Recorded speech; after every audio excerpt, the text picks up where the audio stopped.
It is an amazing book that gets you into this the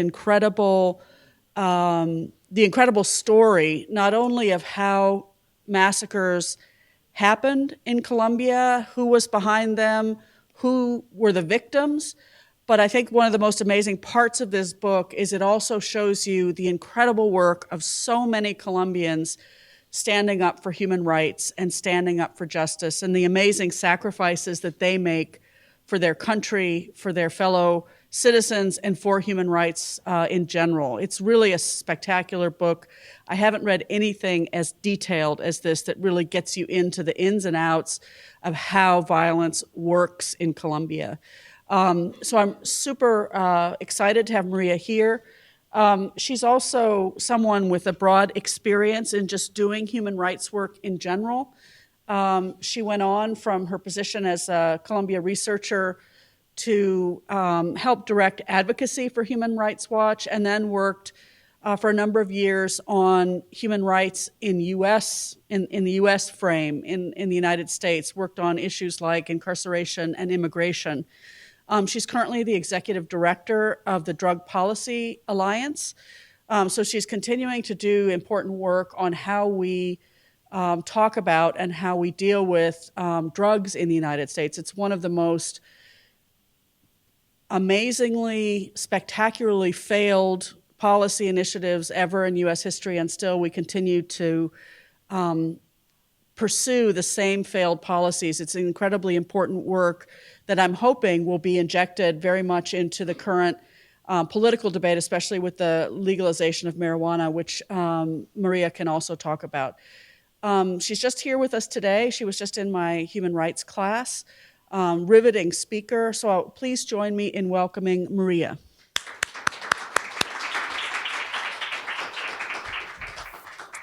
Well, thank you so much, Robin. I have to say it's a real honor to receive this award, and very meaningful to me because it's named after Juan Méndez, who was the person who started the Americas division at Human Rights Watch, where I worked for so many years, and which introduced me to this world that became such an important part of my life.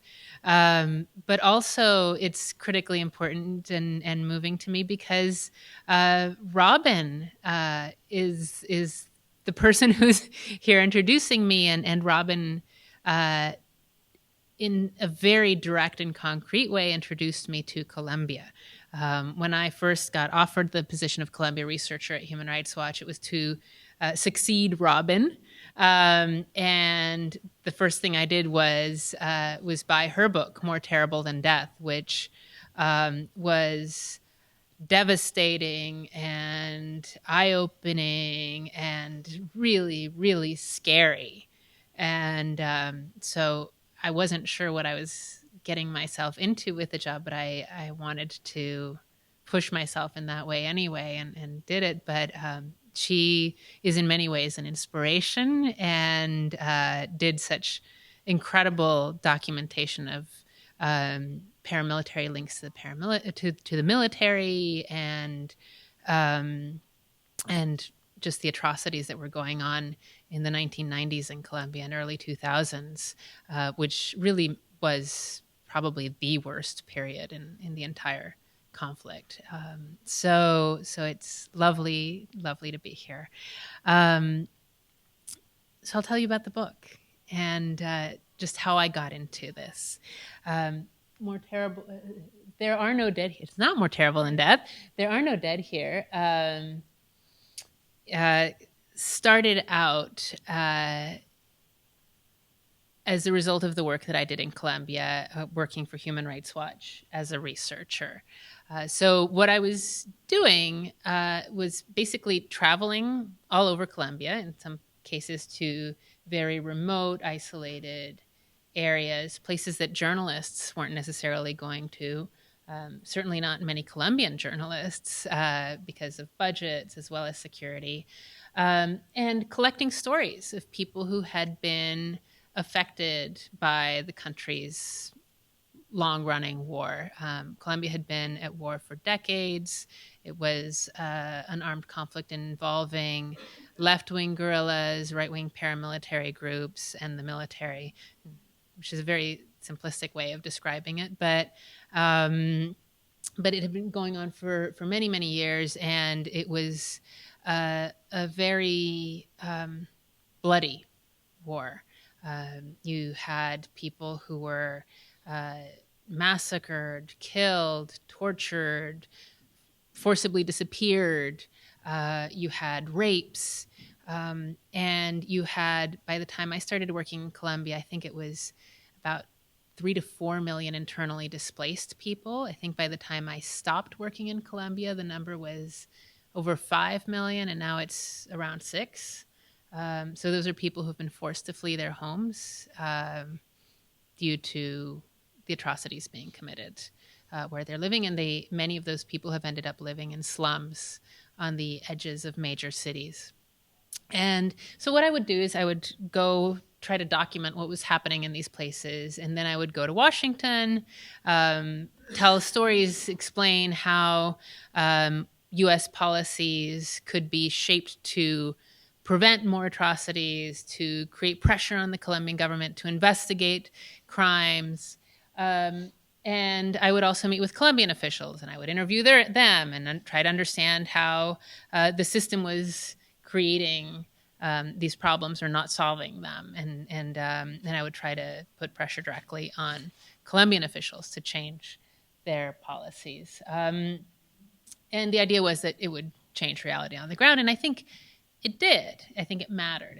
I think it made a big difference for a lot of people that we were watching, that we were there to tell the story that other people were not telling. So it was very meaningful work for me. This is me interviewing a newspaper editor, small town newspaper editor in the town of Bucaramanga. And he'd been receiving threats because he had written about the paramilitaries. And so he was sitting very close to me, speaking very quietly into this recorder. And I happened to travel with a photographer because every time I went to remote regions, I tried to take someone with me just for additional safety. So after I was done working on Colombia, I had covered it for 5.5 years, and I was burned out. I needed to do something new. I felt very strongly that I wanted to tell stories about the country that were different from what I had been writing about in human rights reports. And the thing is, a human rights report, it has facts, it has evidence, it has arguments. It's very useful when you're dealing with policymakers. But it doesn't really tell the story of why and how this came about. And I had learned so many things. I had gotten to know so many people and seen different sides of Colombian reality that weren't captured in the human rights report. And so I wanted to describe that in some way. I was also very frustrated because the Colombia I knew was very different from the Colombia that most Americans seemed to know. So most Americans obviously knew about Pablo Escobar, the head of the Medellin cartel, but Escobar was killed in 1993. That's 25 years ago.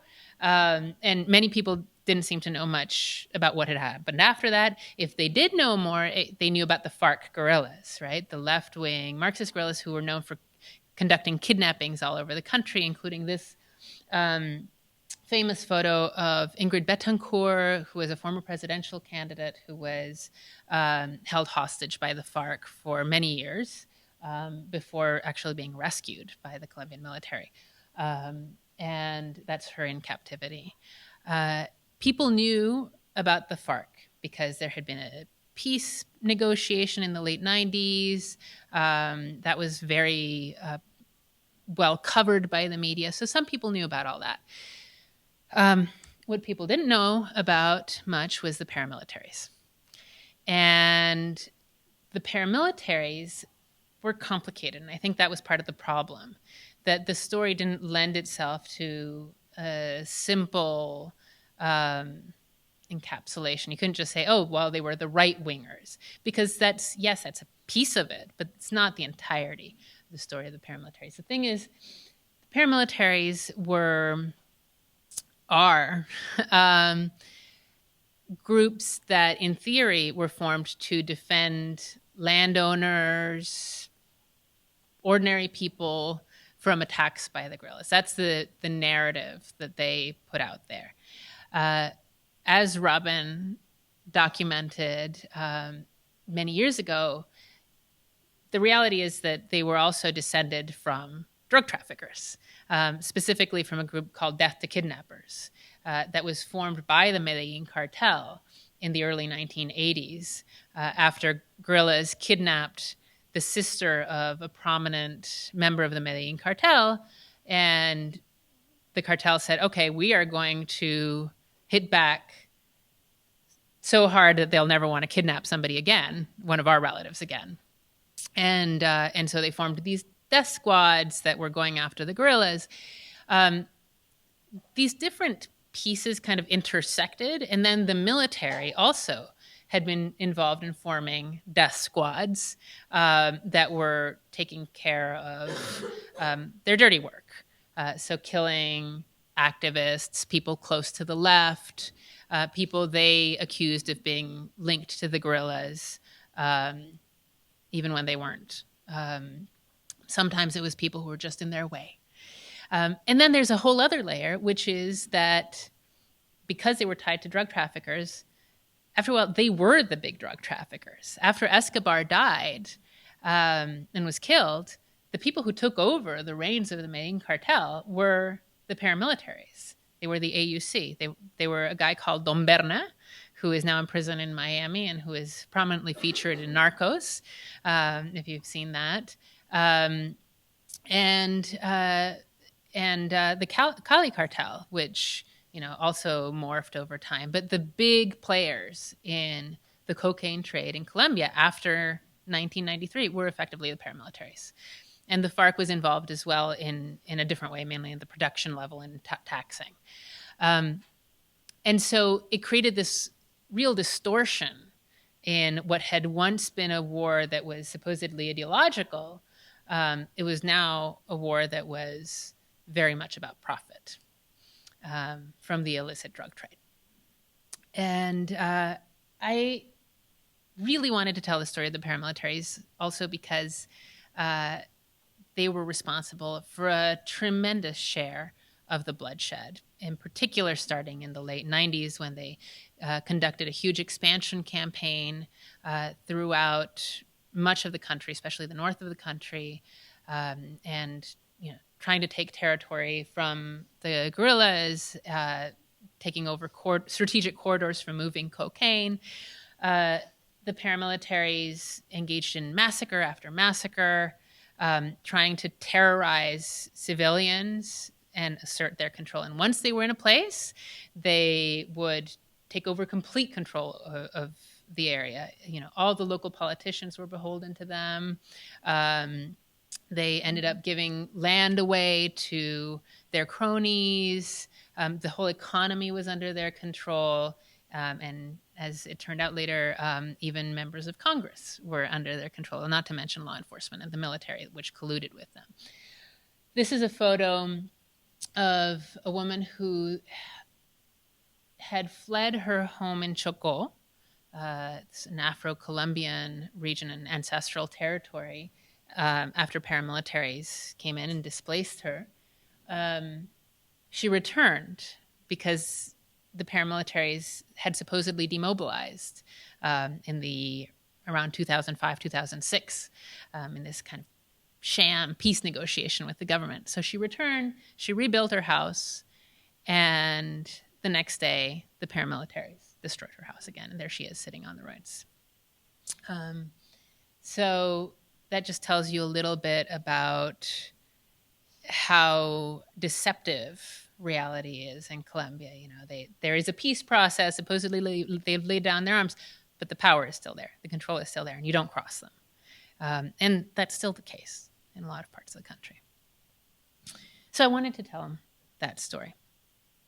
More importantly, though, I really wanted to talk about some of the people who you don't hear about at all in the news, not just the ones who are committing atrocities and doing horrible things, and not just the politicians, but all of these little known people who every day are standing up for truth, for justice, for a better world, and doing so at a significant cost to themselves, sometimes making the ultimate sacrifice, taking huge risks, but doing so out of principle, basically.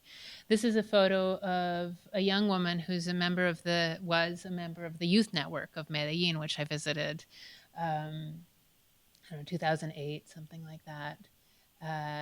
That was their, like this little house they had in Medellin, where they would get together. The youth network was a group of teenagers and people maybe in their early 20s who banded together from poor neighborhoods in Medellin called comunas, banded together to support each other as they resisted the pressure of local gangs to join them. Those gangs, in many cases, were affiliated with the larger armed groups that really control the country. And they were threatened. They were all really struggling. And yet they were firm that they did not want to join these armed groups and they wanted to resist. And so they were supporting each other. These are kids.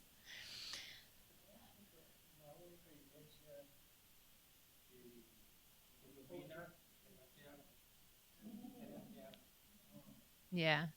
Guess they're not crazy about the church. Yeah, I didn't ask about that, but you can see in the back there's the weapon that they're breaking into.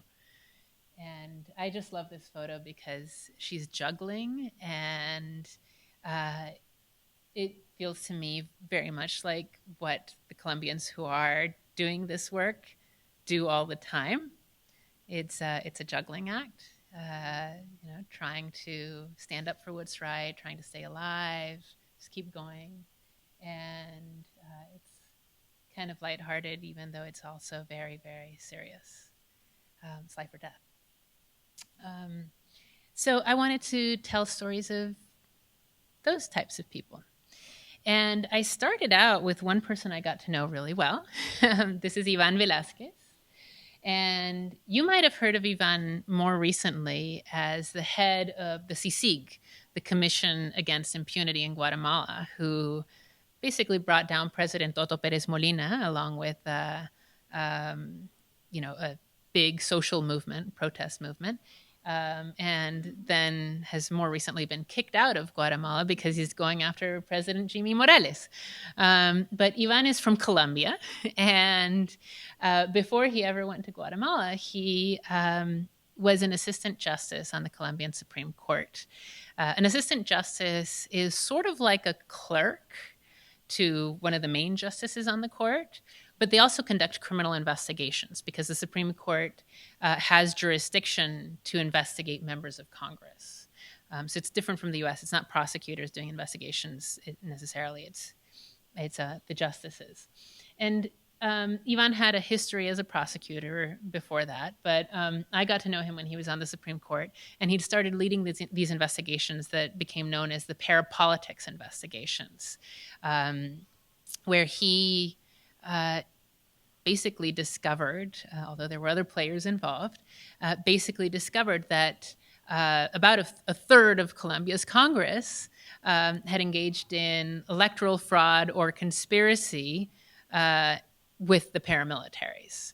And so they were corrupt. They were in the pockets of the paramilitaries. They had gained their seats thanks to paramilitary pressure on communities or paramilitaries actively controlling the place where elections were happening and replacing ballots with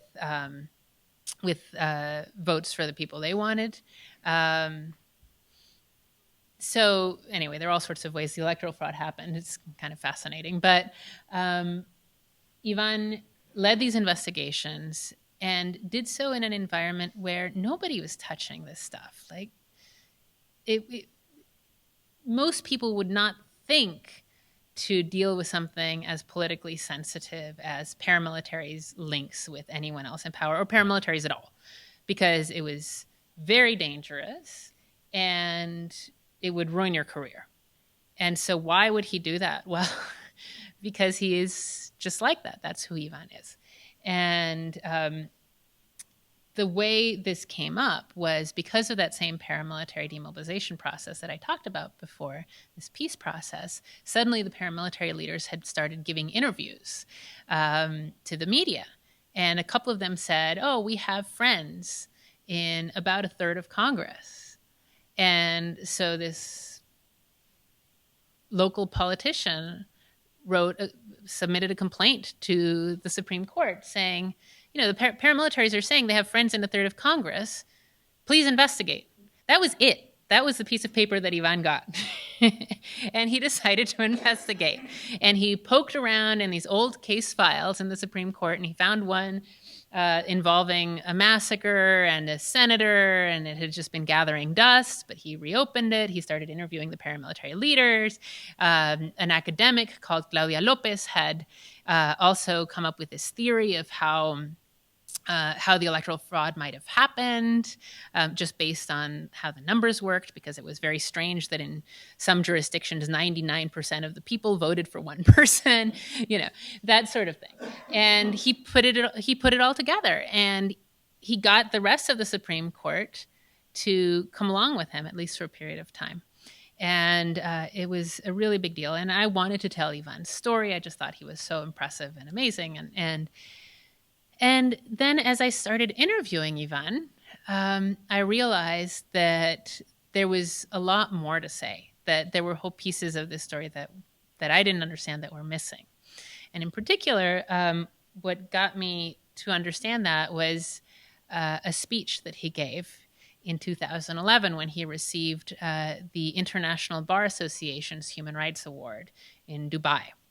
He gave me a copy of the speech, and in the speech, he quotes from Gabriel Garcia Marquez's 100 Years of Solitude, in which Garcia Marquez describes the scene, the massacre of the banana companies, in which one of the main characters, José Arcadio II, witnesses this massacre, and thousands of people are killed.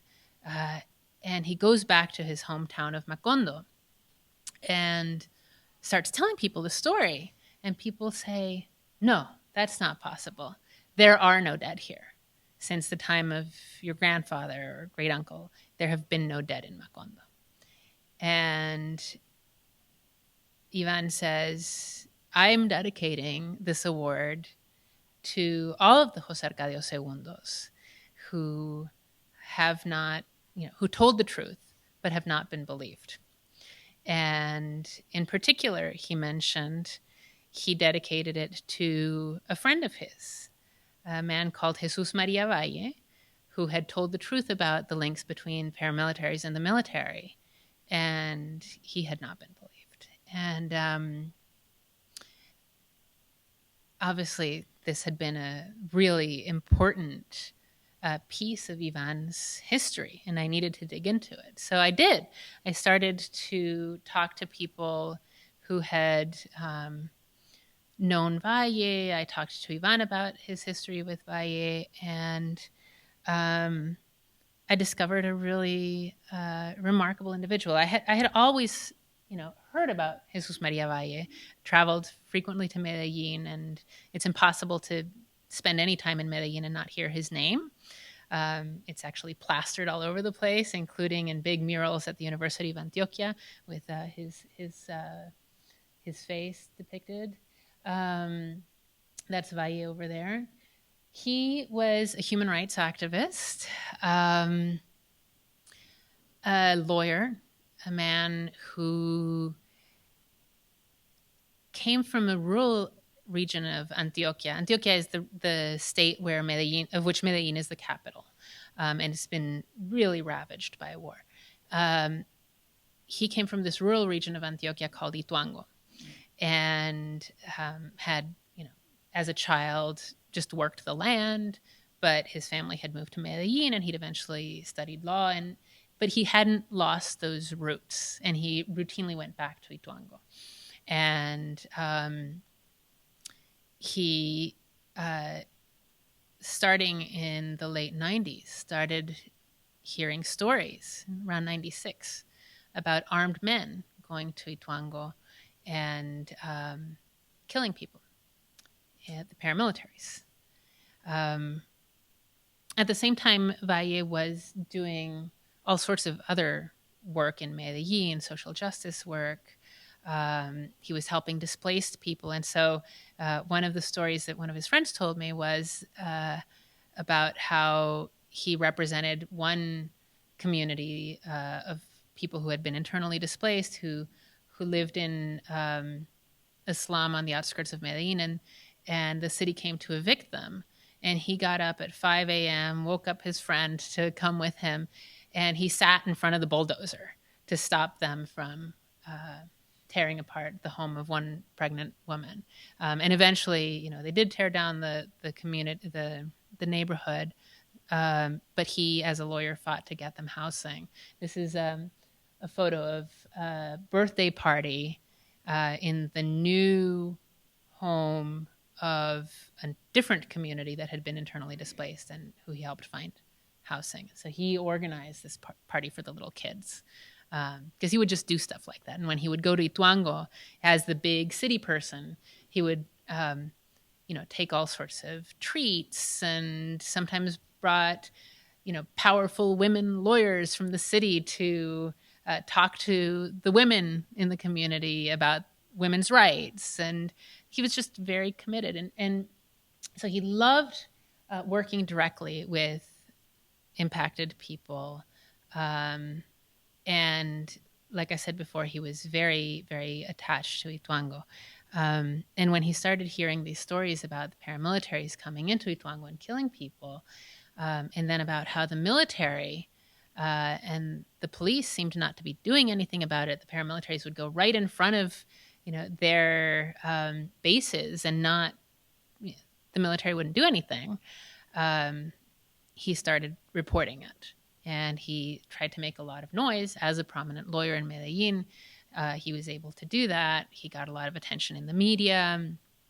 He started writing letters to the members of the 4th Brigade of the Army, to the police, and to the governor, who at the time was a guy called Álvaro Uribe, later would become president,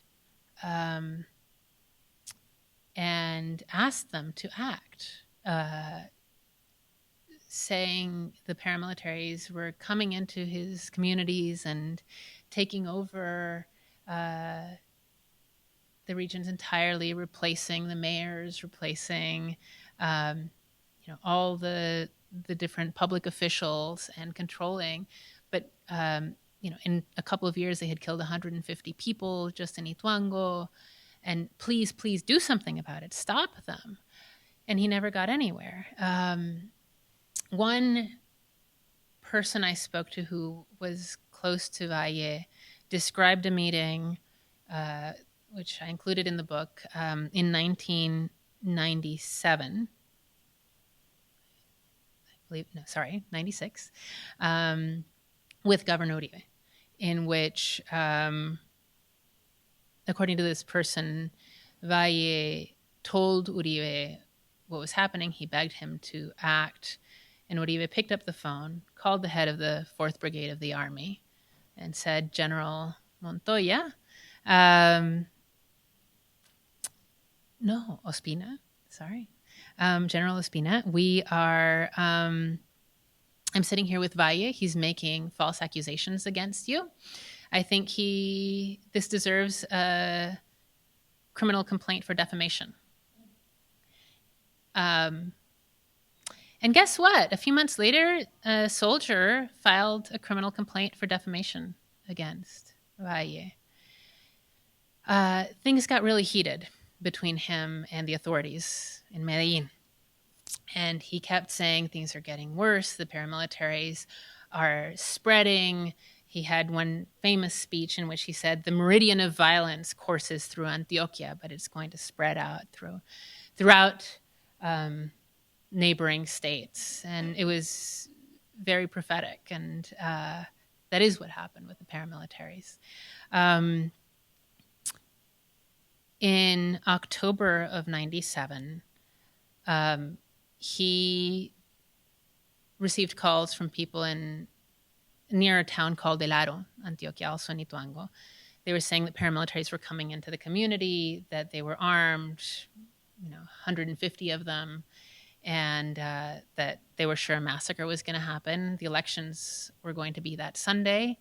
On Saturday, Valle was calling everyone he could think of.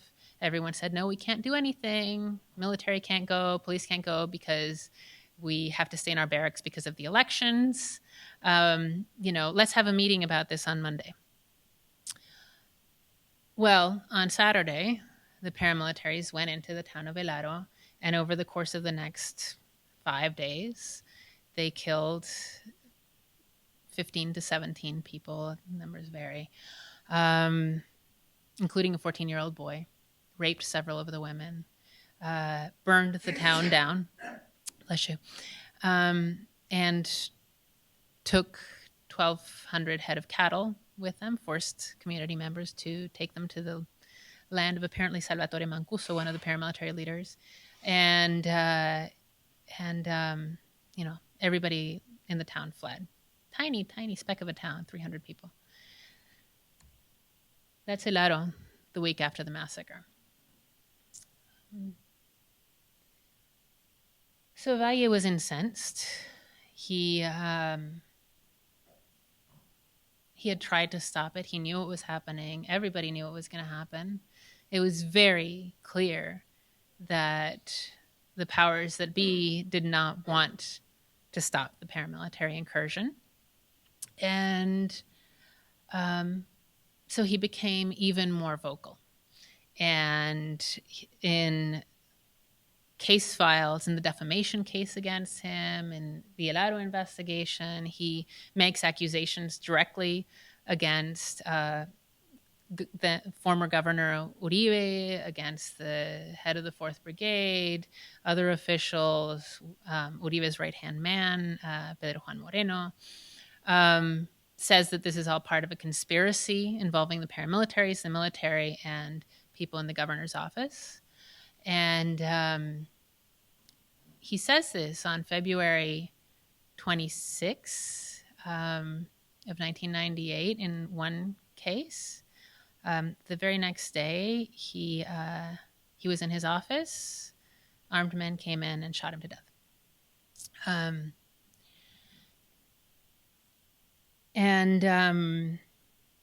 This was a tremendous blow to Ivan Velázquez.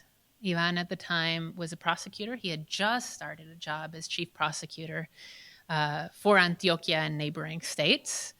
And I think Ivan was always committed to conducting thorough investigations, reaching the truth, all of that. But he wasn't an activist. He was like a government person.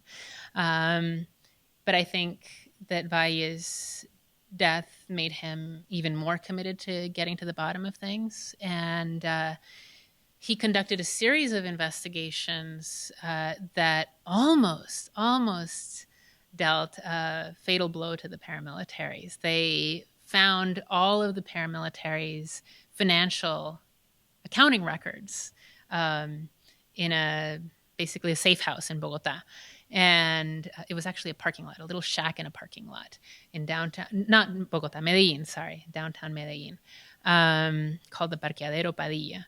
And within a few months, 11 members of his investigative team were killed. That was the level of influence the paramilitaries had. They had people on the inside. They knew about their movements. Ivan had more protection as a prosecutor, but the investigators were totally exposed and they were massacred. The investigation was finally taken away from him by the National Attorney General's office in Bogota for reasons that remain unclear. And it went nowhere. And the paramilitaries continued their expansion campaign for the next 4 years, 5 years, killing many, many, many thousands more.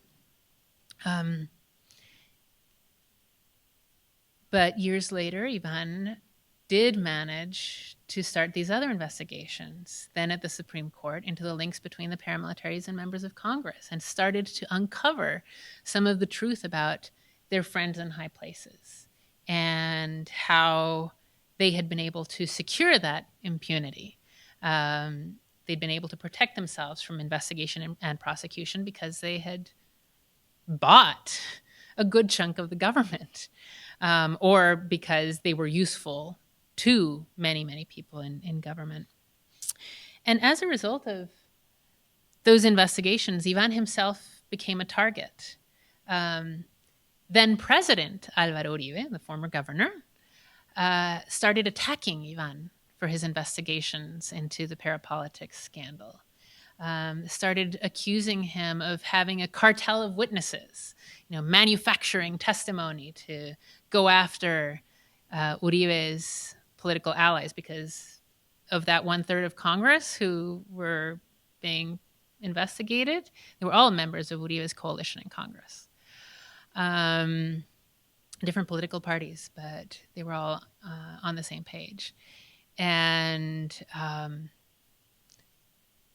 suddenly Ivan was getting framed for all sorts of things. One day Uribe gave a huge press conference and said, this paramilitary guy called Tasmania has written me a letter saying that Assistant Supreme Court Justice Ivan Velázquez has tried to get me to accuse the president of being involved in the murder of this guy René. And Uribe was like, I have never committed any murders. Why is this justice trying to frame me? And please, Attorney General, investigate Assistant Justice Ivan Velázquez. Ivan Velázquez had never talked to Tasmania about that. It would have not made any sense because he didn't have any authority to investigate the president anyway. That wasn't within his jurisdiction. And after a period of time, the truth did come out that other people had paid Tasmania to tell this story. And it would never be entirely clear who did that, but it seems that Tasmania at one point named someone called Mario Uribe, who was the president's cousin and was himself president of the Senate at one point, and had been under investigation by Ivan Velázquez.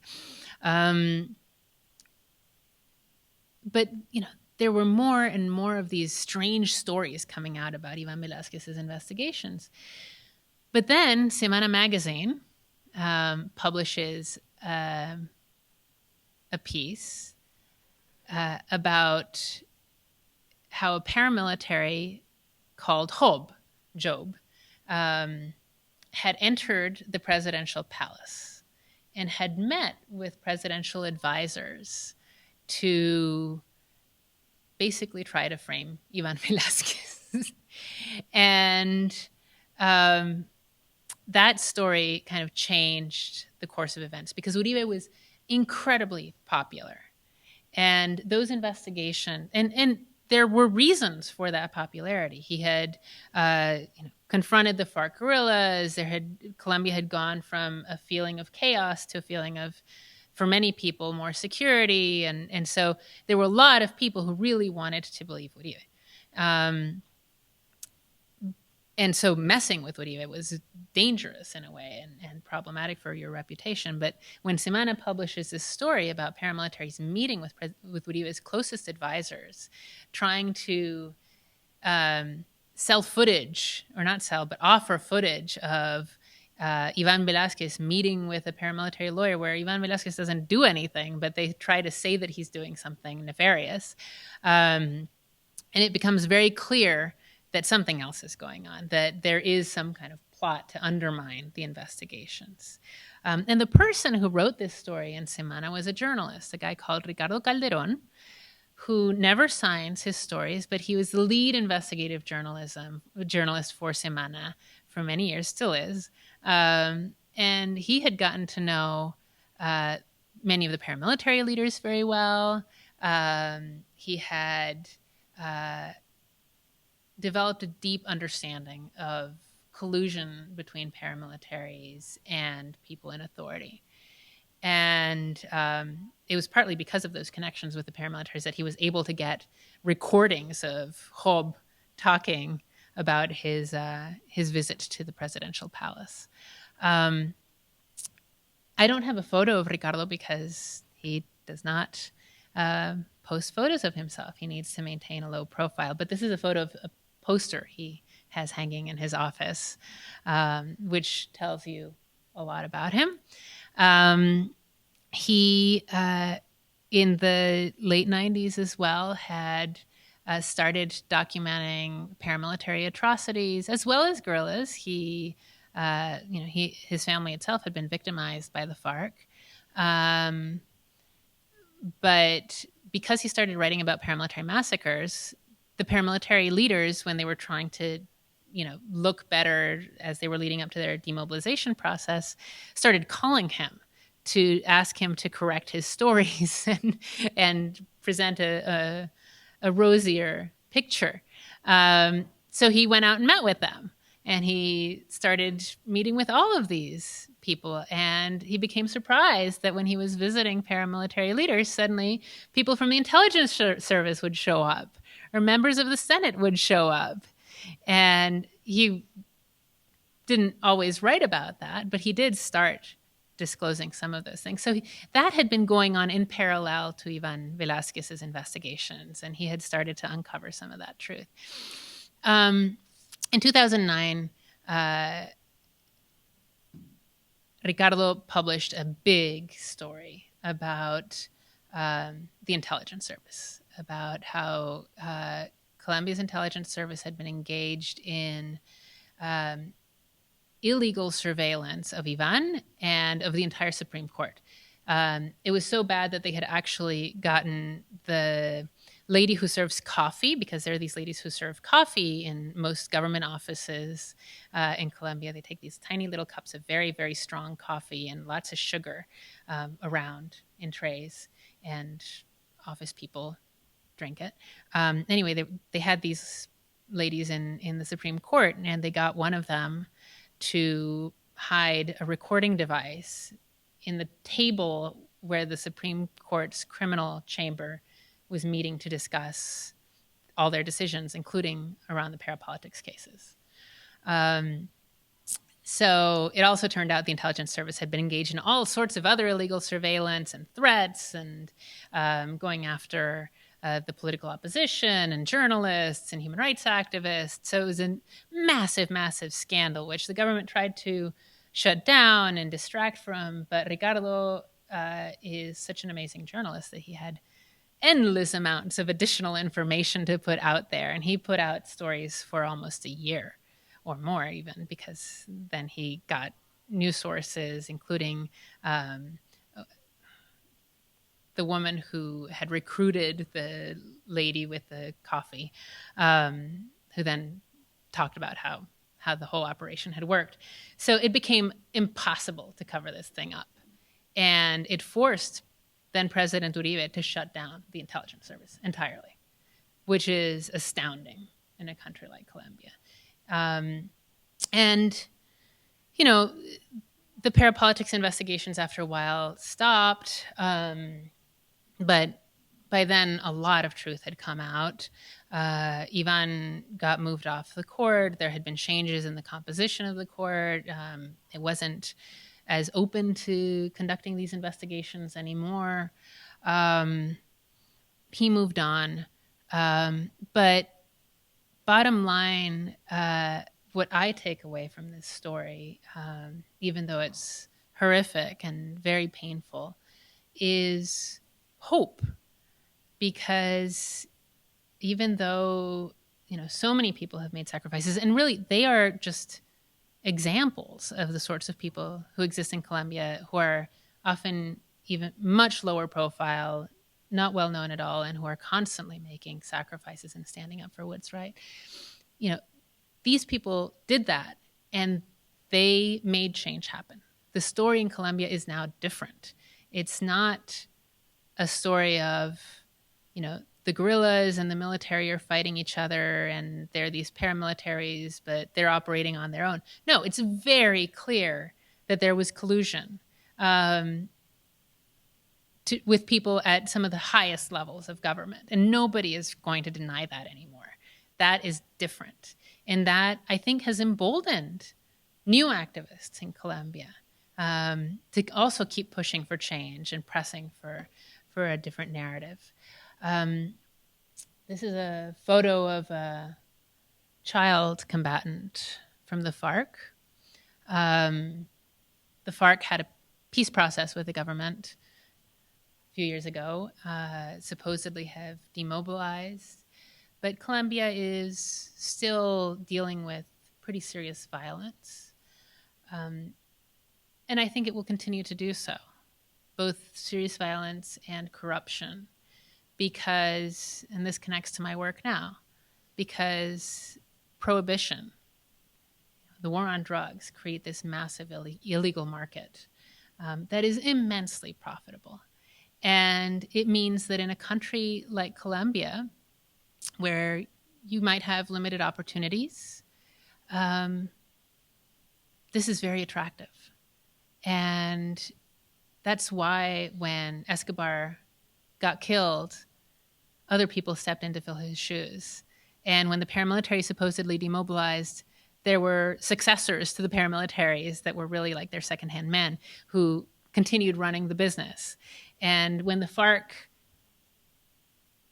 parts of the FARC or much of the FARC has demobilized, other armed groups have stepped in, or dissident groups of the FARC have continued controlling that territory because it's just too profitable. And it's not because Colombians are any more prone to criminality or violence than other people, although there is a terrible history of violence there. But it's not that they're built that way. It's the environment. It's the history. It's the context. If you grow up in a world where you're likely to get killed anyway, no matter what you do, and here's a path to get some more power, to get some more money, and you may be getting threats and pressure to join these groups anyway, so you might not even have a choice, you might take that path because it might mean protection for your family, it might mean protection for you, or it might mean tremendous profit. But making the choice, the opposite choice, the choice to be honest and decent and stand up for human rights and truth and justice, that's what's extraordinary. That's what's special about so many Colombians. And that's what I tried to do in this book. And I am very happy that I was able to honor so many of those Colombians. By doing this, I'm delighted that they've received this award in recognition of their stories. I'm very happy that the book got translated to Spanish so Colombians can read it and share it, and are doing that. I'm going to read a little bit of the book to you, and then I'll be happy to take questions. So this part is about Jesus Maria Valle, the human rights activist I mentioned who was reporting paramilitary incursions in Antioquia and Ituango.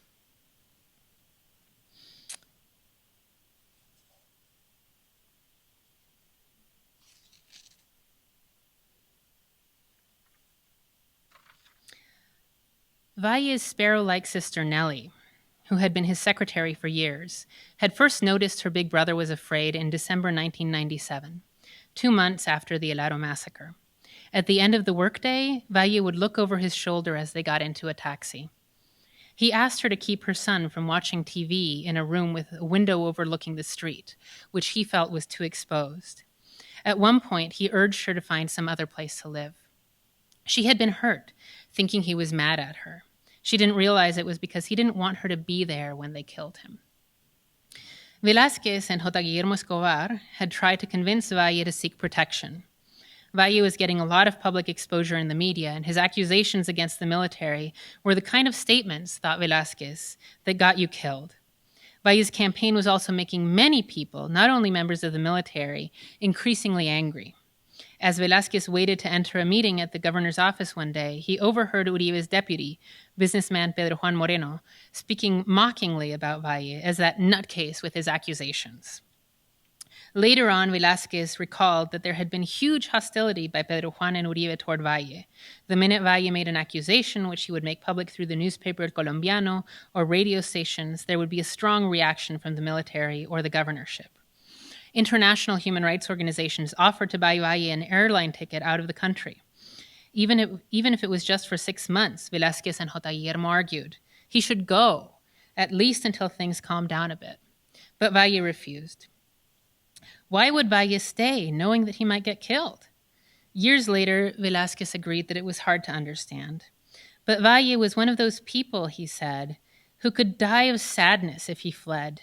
No, more than sadness, shame. For someone as attached to his people as Valle was, leaving was not an option.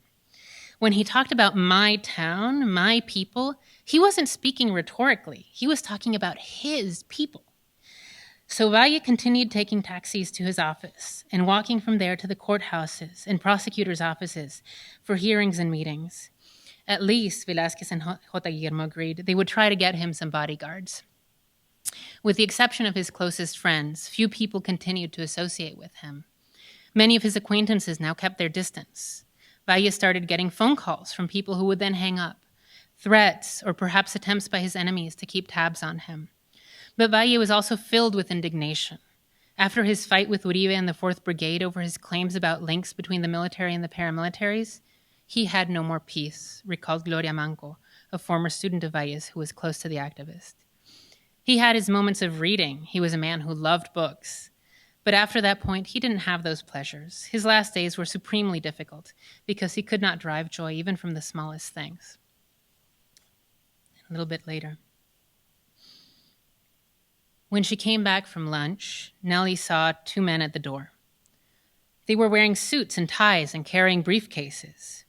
Thinking they were clients, she unlocked the door to the little reception area that led into Valle's office. But as Nellie started to go into the office to greet her brother, the men shoved past her, pushing her into a chair across from Valle, who looked startled for a second. Then, realizing what was about to happen, Valle turned to his sister and held her gaze firmly. "Stay calm, Nellie. We're here now." He let the men grab him. At some point, a woman slipped into the office and helped them tie Nellie and Jaramillo up on the floor near the door. Then one of the men pulled out a gun and put something on it, a silencer. "Be quiet," one of them hissed. They forced Valle to lie face down on the floor in a corner of his office next to the window and tied him up there by his hands and feet. Nellie couldn't tear her eyes away from Valle's face as one of the men put the gun to her brother's head. She screamed when they shot him. I released this book on February 27 of 2018, which was 20 years exactly from the day when this happened. And for me, it was the greatest honor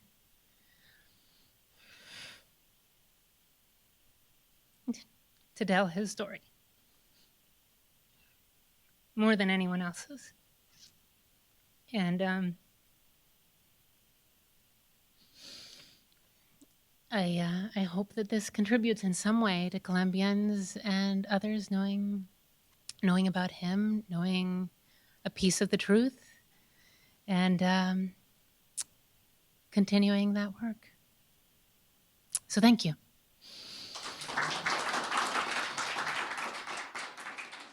So thank you very much for that. That was amazing. So sad.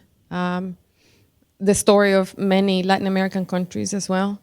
But after something like that happens with somebody so, popular in the community and that is doing the right thing, how do people keep going? How do people continue that, fight and that knowing that, you're not going anywhere anytime soon, and things are going to continue to happen because all of those bad people are bigger than you.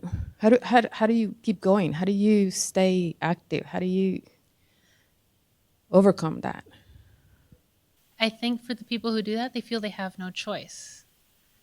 They feel that it would be, Ivan will say this, that it would go against everything he is to do anything differently. And that's what he said about Valle, too. He couldn't leave the country. He just couldn't. Valle took over the Permanent Human Rights Committee of Antioquia, which was a human rights organization, existed in the 80s. And he took over the leadership after 3 of its leaders had been killed in rapid succession over the course of about a year. Each one of those people stepped in knowing that they might get killed, and he knew that he might get killed. He ended up living another 10 years. Not because he had shied away from the work in any way. But I think people who do this know. They know the risks they're taking. Ivan knew the risks he was taking. But I think there's also a piece of it that's about love for all the people who came before, and also wanting a better future and not refusing to accept that this is it, right? Insisting that there has to be something more. So there's something deeply hopeful and optimistic about it too. And I think they give us reason for hope. I think, like I said, things have changed. I just want to hear what are your thoughts in the more recent phenomena in Colombia where leaders are being killed by the heirs of the paramilitary structures and the dissidents of the guerrilla structures. I mean, just last year we had 300 plus leaders at the municipal level being killed. So it's just like how to still try to be an activist where, they're still going after them, these structures that apparently don't exist anymore. They morph over time and they appear differently, but they still exert control, which goes back to what I was saying before. Until you address some of the underlying problems with this enormous illegal market in drugs that is so profitable, that gives enormous power to organized crime, that enriches organized crime so much that they can then buy off anyone they want.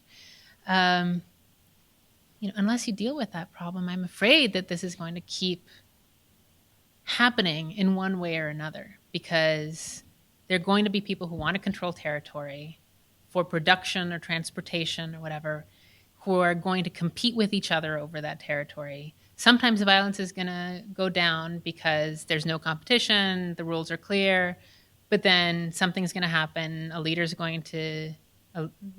one of the groups is going to get killed, and suddenly you have another fight. There's a vacuum of power because the FARC demobilizes.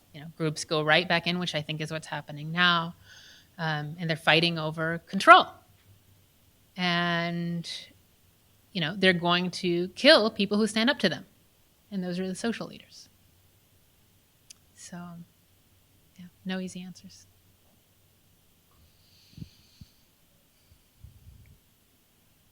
Maybe on a more cheery thing.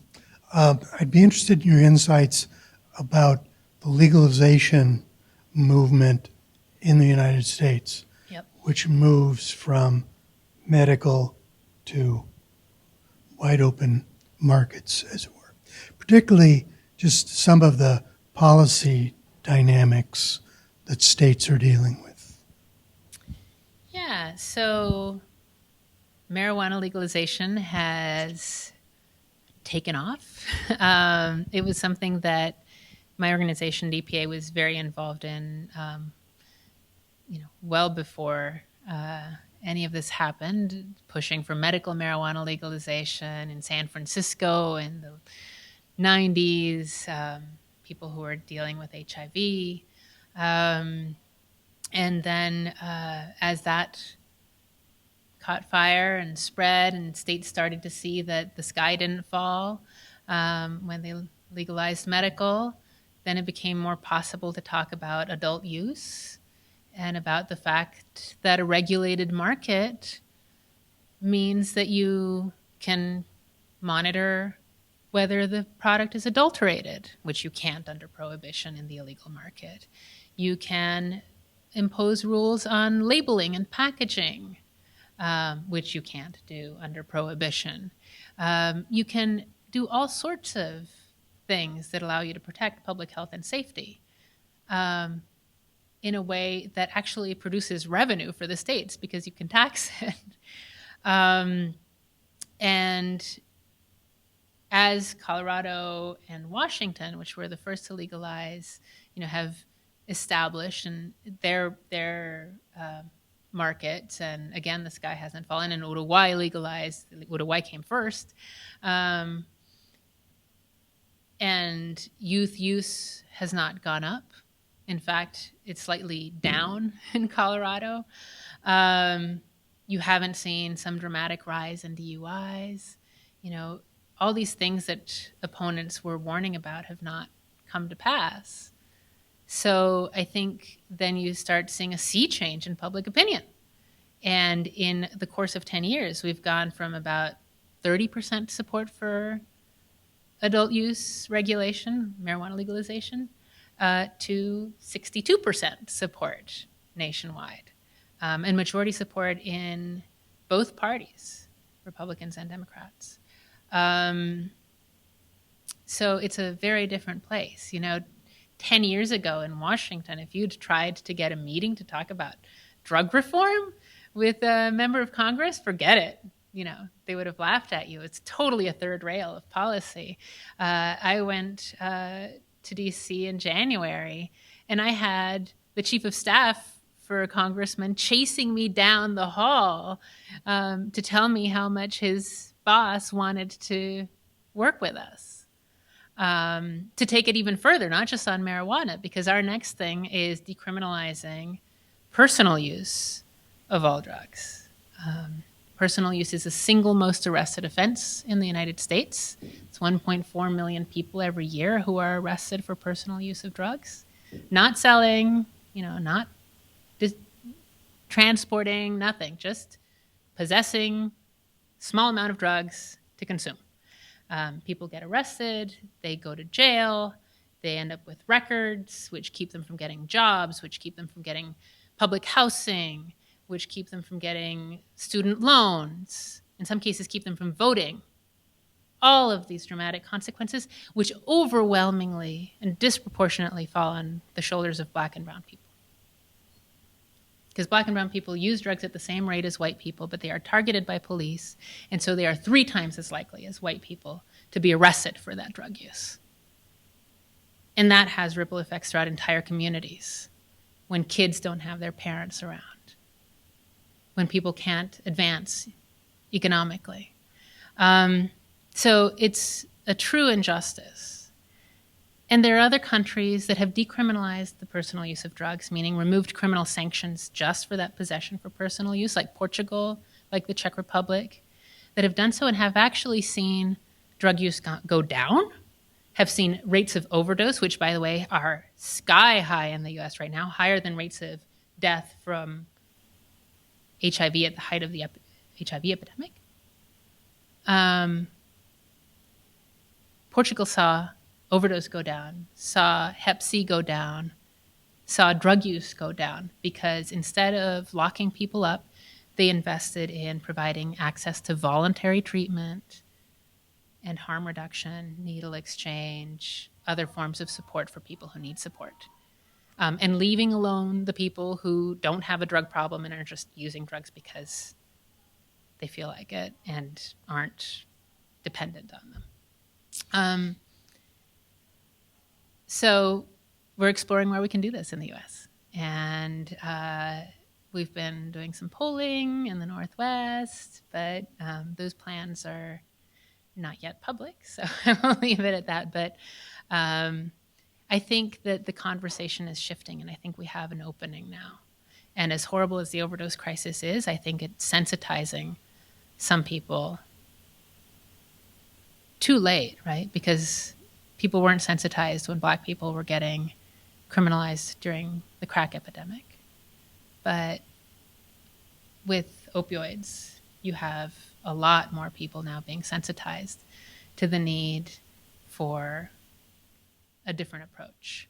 My question basically ties on what you just covered on. To what degree can you universalize what happened in Colombia to other parts of the world, Afghanistan, Mexico? And you've touched on that, so I'm not sure if you want to add to that or not. Absolutely. I mean, I think the same pattern that I described of people always stepping in to fill the shoes of whoever is killed or arrested or extradited happens elsewhere. In Mexico, for sure. El Chapo was immediately replaced. We've spent how many millions on that trial? And yeah, he'll go away to prison, but it doesn't solve the problem of violence in Mexico, which hit a peak in December. There's got to be a different way. Afghanistan, the U.S. is still pouring billions of dollars into that country when both the Taliban and militias are profiting from the illicit drug trade. And that's a big factor in the violence, too. And you're just not going to stop it unless you find a different approach. Thank you.